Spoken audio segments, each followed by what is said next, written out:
what is the mood around Oklahoma right now? It's been a weird season. Jackson Arnold's been benched. The defense has been really good. They pull that game out of nowhere to beat Auburn. Just kind of what's the feeling around where things are for Brent Venables and everybody right now?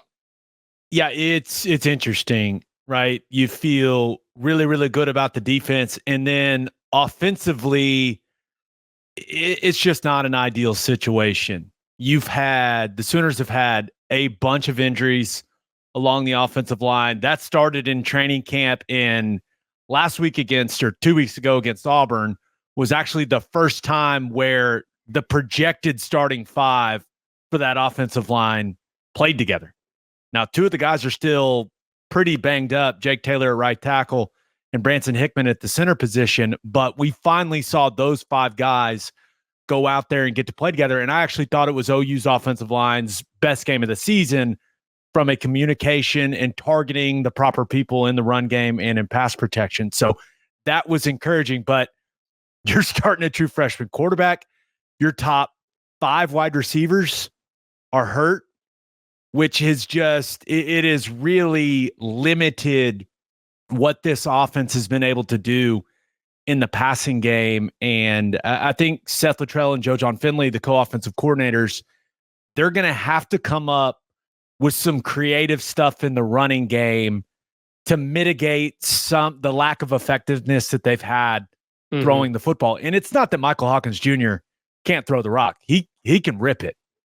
It's just they're having to play true freshmen that honestly probably weren't supposed to play this season because of their health situation at wide receiver. And I know that some people are wondering, hey, could they get a couple or maybe one of those guys back? I don't know. I'm going to need to see that before I believe it on Saturday. But yeah, it's a weird situation because they've got the best defense they've had in a decade.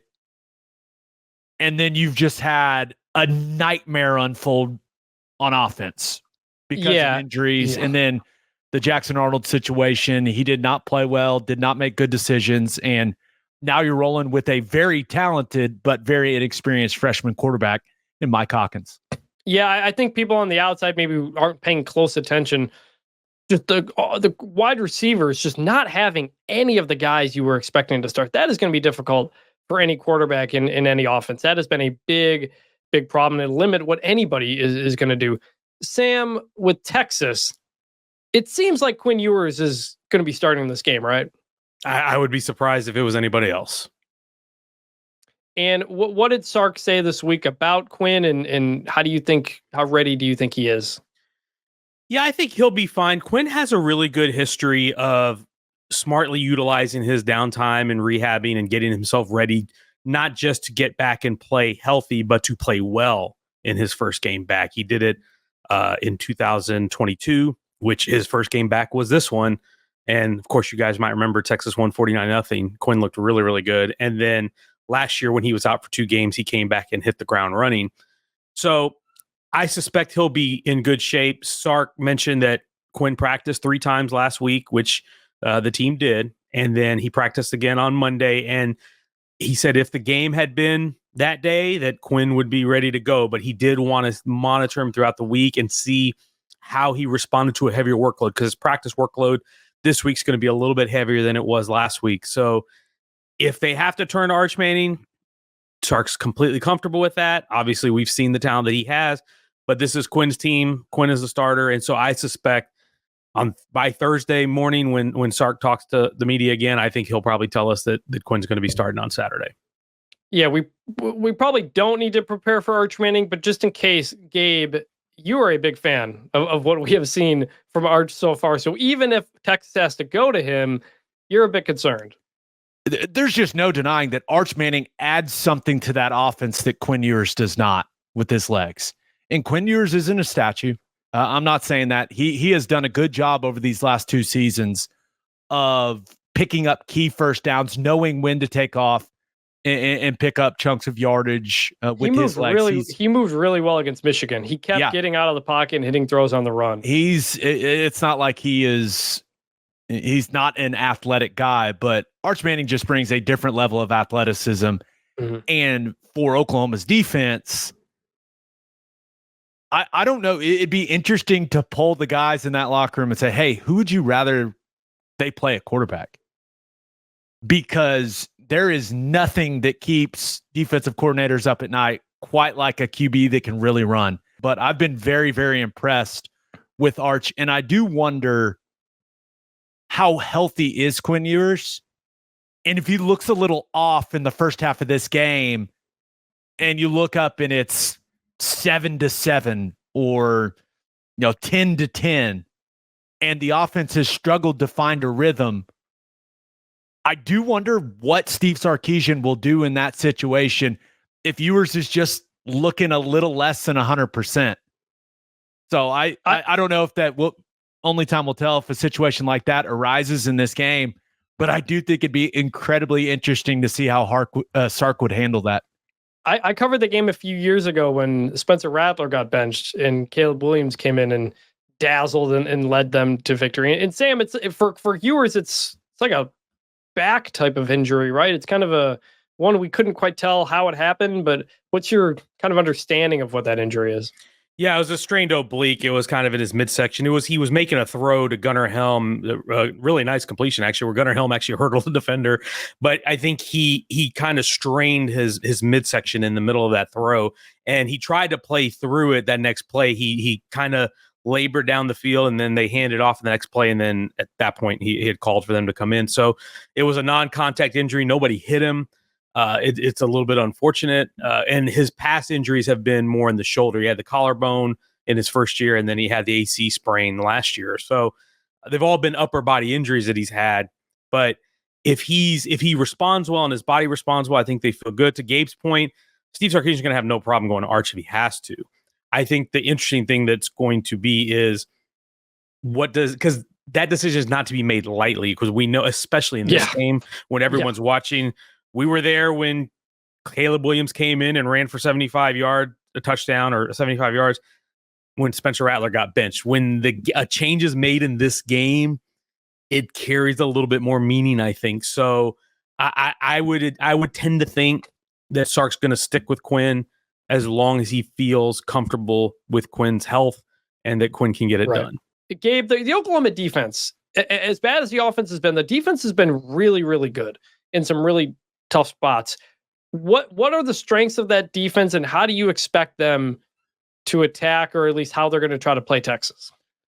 Well, I think the top strength of the defense is they turn people over.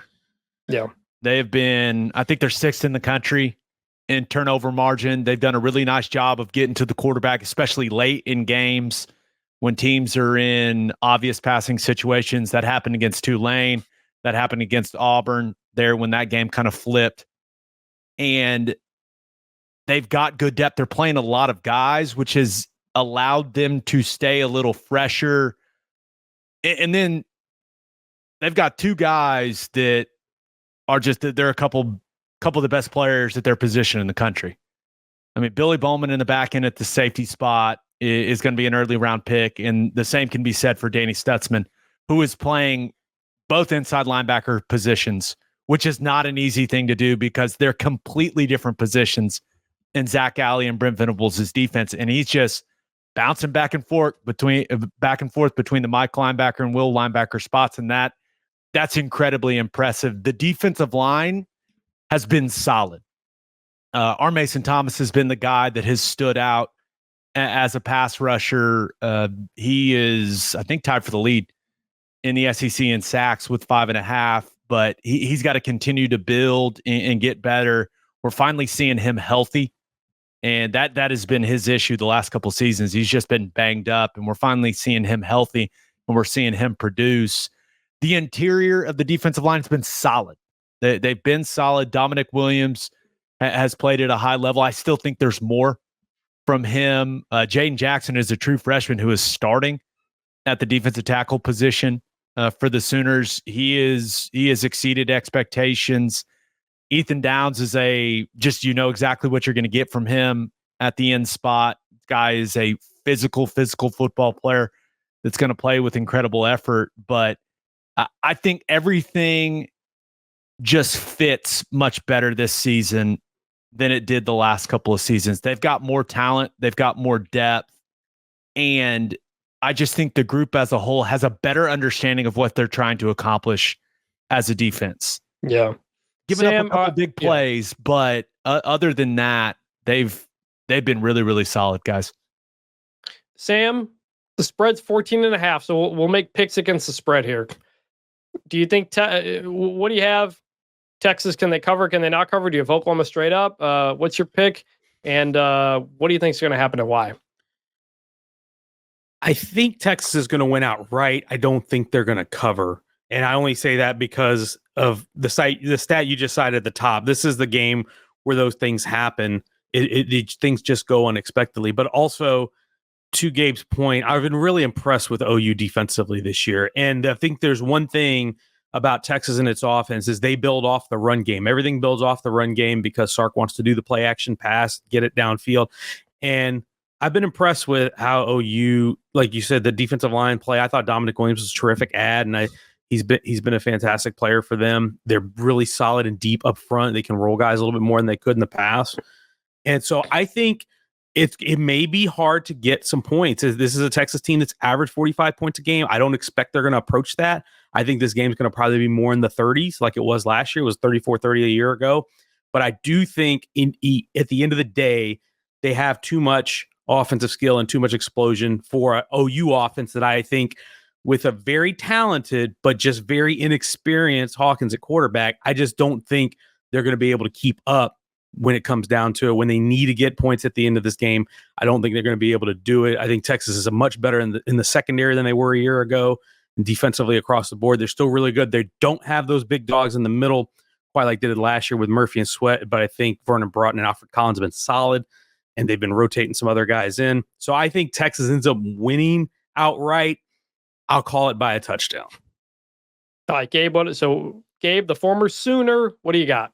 Yeah, I think that with the experiences that I've had in this game, the number's just too big. And I get why it's at. I get why it's at where it's at, right? With OU's situation offensively, with all the injuries that they've dealt with, you're playing a freshman quarterback in his second start in this environment. Like, it's not an ideal set of circumstances for the Sooners offense against a Texas defense that has been very, very good so far this season. So I can understand why people envision or have trouble envisioning Oklahoma moving the ball consistently and scoring a bunch of points in this game. But I think OU's defense is good enough to keep this thing close. Mm-hmm. The group, OU's defense, the intensity, the effort, the physicality that they played with against Tennessee, that's the group that's going to show up on Saturday at 2:30 in Dallas.